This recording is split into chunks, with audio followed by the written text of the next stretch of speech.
Hi everyone, ఈరోజైతే most healthy recipe చూపిస్తున్నాను. ఇవన్నీ పావు కేజీ తెచ్చుకొని అన్ని కలిపి పెట్టుకున్నాను. శనగలు, అలసందలు, బఠానీలు, పెసలు అనమాట. ఇవన్నటిని నైట్ నానబెట్టుకుంటే రేపు పొద్దున్న లేవగానే 2-3 టైమ్స్ వాష్ చేసుకొని వైట్ క్లాత్లో బాగా చుట్టు పెట్టుకోవాలి. లేదంటే మొలకల బాక్స్లో వేసుకుంటే ఈవినింగ్ కల్లా లైట్గా వస్తాయి మొలకలు. ఆ నెక్స్ట్ డే మార్నింగ్ బాగా వస్తాయి. వీటిని మనం లైట్గా స్టీమ్ చేసుకొని carrot, beetroot, pepper, salt, cucumber వేసుకొని సలాడ్లో తినొచ్చు బ్రేక్ఫాస్ట్గా.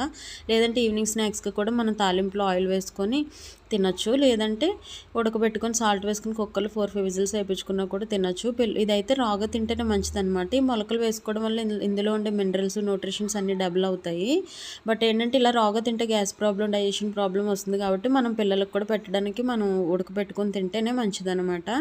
సో వీటి వల్ల మనకి బెనిఫిట్ ఏంటంటే అండి, జెంట్స్కి చాలామందికి స్పర్మ్ కౌంట్ ప్రాబ్లం వస్తుంది కదా, దానివల్ల వాళ్ళకి స్పర్మ్ కౌంట్ పెరుగుతుంది. అండ్ లేడీస్కి కూడా ఇప్పుడు ప్రజెంట్ అందరికీ పీసీఓడి ప్రాబ్లంతో బాధపడుతున్న వాళ్ళకి కూడా చాలా మంచిది. And nutrition